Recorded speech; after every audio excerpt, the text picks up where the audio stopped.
Oggi ho per voi un video molto speciale. Ciao a tutti, io sono Stefano e sono un insegnante di italiano per stranieri. Un po' di tempo fa sono andato a Venezia in vacanza per due motivi. Uno perché volevo incontrare la mia migliore amica Gaia, che lavora con me ma che non vedo molto spesso di persona. E poi anche perché a Venezia ho incontrato una mia carissima studentessa a cui insegno l'italiano da 4 anni. Lei va spesso a Venezia anche perché ha scritto un libro su questa bellissima città e sulle invenzioni dei veneziani. Il libro si chiama Inventing the World, al momento è un libro in inglese, ma ci sarà anche la versione italiana. Abbiamo girato per la città, mangiato, bevuto lo spritz, è stato fantastico, una bellissima esperienza. Ma ho avuto anche la possibilità di incontrare e intervistare Marco Zentilomo, un veneziano doc, cioè proprio di Venezia. Lui fa parte della Bucintoro, una società di voga veneta, ma non vi preoccupate perché adesso nell'intervista impareremo tante cose su questo argomento. E poi ho avuto anche il piacere di fargli alcune domande sulla bellissima città di Venezia. Poi Meredith, la mia studentessa, mi ha anche presentato Paola, una sua amica, una signora americana, che è anche una bravissima istruttrice di voga veneta. Quindi alla fine vi faccio vedere anche qualche foto e qualche video della lezione di voga veneta che ho fatto. E adesso, prima di iniziare con l'intervista, non dimenticate di mettere un bel mi piace e anche di iscrivervi al canale per non perdere i video futuri. Adesso possiamo iniziare. Buona visione! Ciao a tutti e benvenuti, oggi siamo qui in compagnia del signor Marco Zentilomo, grazie mille per essersi unito a noi e oggi siamo qui per parlare di tante cose su Venezia, della vita qui, della Bucintoro e anche poi alla fine di un istituto di lingua e cultura italiana. Prima di tutto le faccio una domanda semplice, chi è lei, se si vuole presentare alle persone che ci stanno guardando? Il nome l'ha già detto lei, aggiungo che sono socio da non tanti anni della Bucintoro, perché prima ho vissuto e lavorato altrove in Italia, a Milano anche, e all'estero. Poi finito il lavoro all'estero sono tornato nella mia città d'origine, nella quale sono nato e cresciuto, ma non in questo quartiere, in questo sestiere meglio, bensì a San Polo, dove c'è tuttora la casa, che però non è più nostra, con un giardino nel quale sono cresciuto. Ho lavorato in un settore totalmente diverso, le compagnie aeree, e in aeroporto, e l'ultimo punto era l'aeroporto di Monaco in Germania. E adesso però è tornato a Venezia, sono qui in questa bellissima città. Sono qui, oltretutto il veneziano è l'unico dialetto che parlo correntemente, gli altri posso capirli ma è meglio che non mi azzardi. Lei è nato a Venezia, giusto? Poi anche se ha vissuto comunque via è tornato adesso. E cosa pensa di Venezia e del suo cambiamento negli anni? Ho dei ricordi molto nebulosi perché gli anni della mia infanzia erano gli anni 50, quindi lei capisce che dovunque in Europa tra gli anni 50 e quelli anche più recenti, oltre a quelli attuali, c'è una differenza abissale, c'è un cambiamento radicale del modo di vivere. Qui in più è aggravato dal fatto del depauperamento a dispersione degli abitanti, che sono ridotti a essere 50.000, quasi un terzo della popolazione normale di Venezia. Dimenticavo di dire che appunto sono tornato a Venezia non solo perché ci sono nato e cresciuto, ma anche perché la famiglia è originaria di Venezia da diversi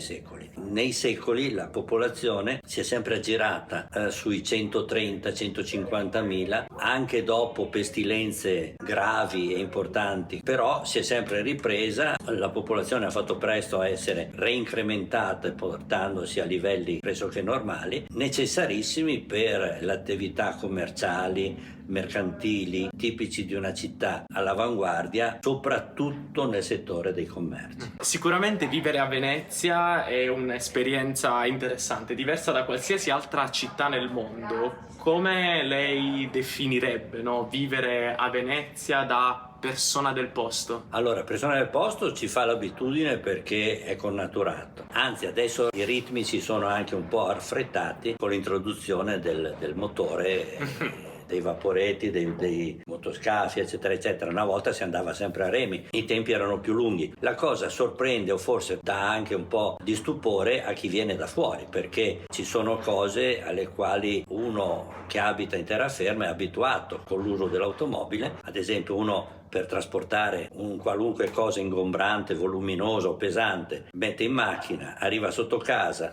la mette in ascensore e arriva, se ha bisogno di arrivare a un certo piano, cosa che qua a Venezia è molto difficile da attuare. Lei è membro della Bucintoro, dove ci troviamo anche adesso. Può parlarci un po' di questo, della storia, perché ne fa parte e come questa è anche parte della cultura di Venezia? Quest'anno la Bucintoro compie 140 anni. È stata fondata dal nobilomo Piero Venier, che era ritornato da un viaggio in Inghilterra dove aveva avuto contatti con alcune club di voga e canottaggio. Allora, un po' influenzato da questi circoli di canottieri inglesi, ha voluto fondare una società di canottieri e remiera e anche di voga veneta, che si è aggiunta dopo, devo dire, per rivitalizzare, mantenere le tradizioni della Repubblica di Venezia. È una cosa che è connaturata ai veneziani. E quindi cosa fate voi qui? Qui adesso promuoviamo soprattutto la voga veneta. Ma spieghiamo, perché magari tante persone che ci stanno adesso ascoltando non sanno cos'è la voga veneta. La voga veneta si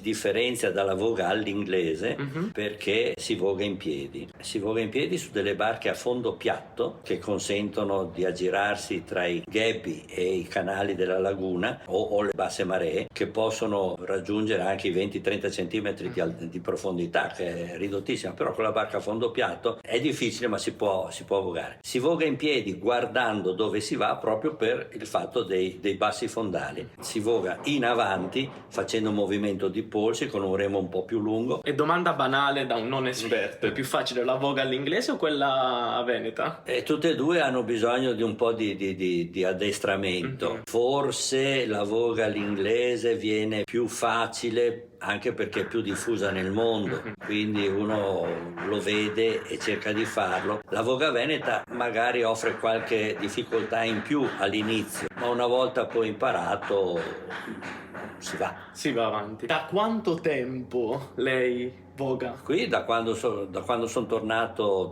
dal mio periodo all'estero, sono ritornato a Venezia e oltre 10 anni fa, e quindi vogo da quell'epoca. Avevo vogato un pochettino da ragazzino, appunto quando abitavo a San Polo, ma poco, perché poi dopo sono andato a Milano, in terraferma in nessun posto c'è possibilità di fare voga veneta. E che cosa le piace di più di vogare? Proprio uscire, essere all'aperto, girare per la laguna, oppure quando c'è stato la ripresa delle varie attività seguite al Covid, c'era poca circolazione di mezzi pubblici e anche di gondole, e con qualche collega abbiamo fatto dei bellissimi giri attraverso i canali che normalmente sono molto affollati, sia di barche commerciali sia di gondole, quindi è stato un piacere poter riscoprire, poter rivedere la Venezia dei trasporti da un punto all'altro, che era quella abituale. Benissimo, perfetto. Io comunque vi lascerò tutte le informazioni qui sotto in descrizione, così se siete interessati potete fare questa bellissima esperienza. Allora, noi siamo ospiti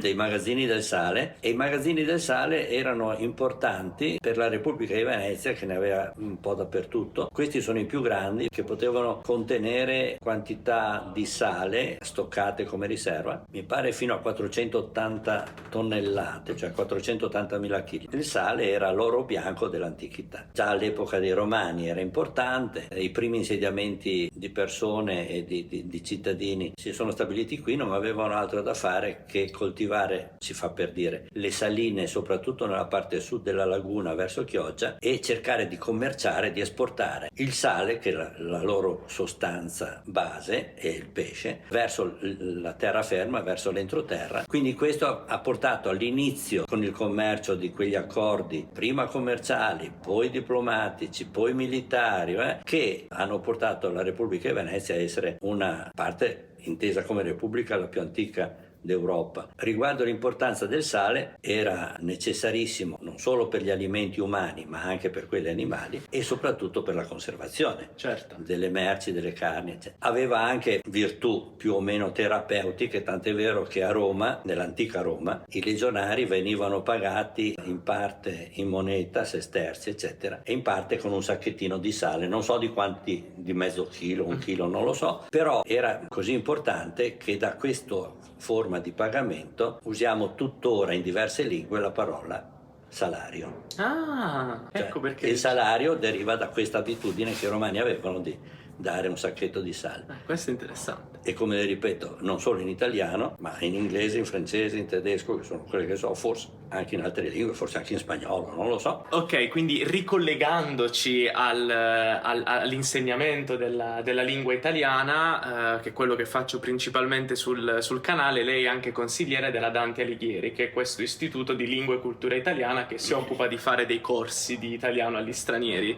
E quindi io volevo farle questa domanda. Qual è il consiglio che darebbe alle persone che stanno guardando questo video e che vogliono imparare la nostra bellissima lingua? Qual è il primo consiglio che dà? Il primo consiglio è di prendere contatto con la Dante Alighieri, con la segreteria. Generalmente gli stranieri che vengono a studiare l'italiano alla Dante poi hanno possibilità di ottenere la residenza o la documentazione ufficiale dal comune in modo un pochino più facilitato. E diciamo che adesso sicuramente l'apprendimento delle lingue è completamente esploso, tantissime persone lo fanno online, ma avere la possibilità di venire in Italia, impararlo sul posto e poi nella bellissima città di Venezia è sicuramente un'esperienza incredibile che consiglio a tutti. Va benissimo, allora grazie mille, è stato davvero un piacere, quindi grazie mille per la disponibilità e adesso vado a divertirmi a vogare, va bene? Allora è stato un piacere. Le auguro un buon divertimento, all'inizio non sarà tanto divertimento, ma vedrà che poi ci prende gusto. Va benissimo, grazie mille. Piacere mio.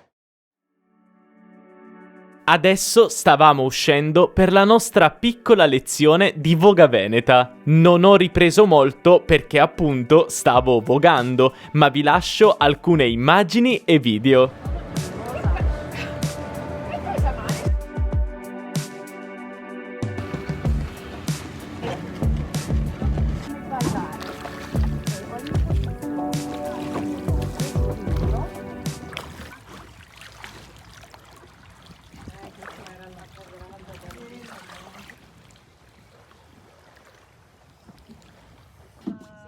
Pronti?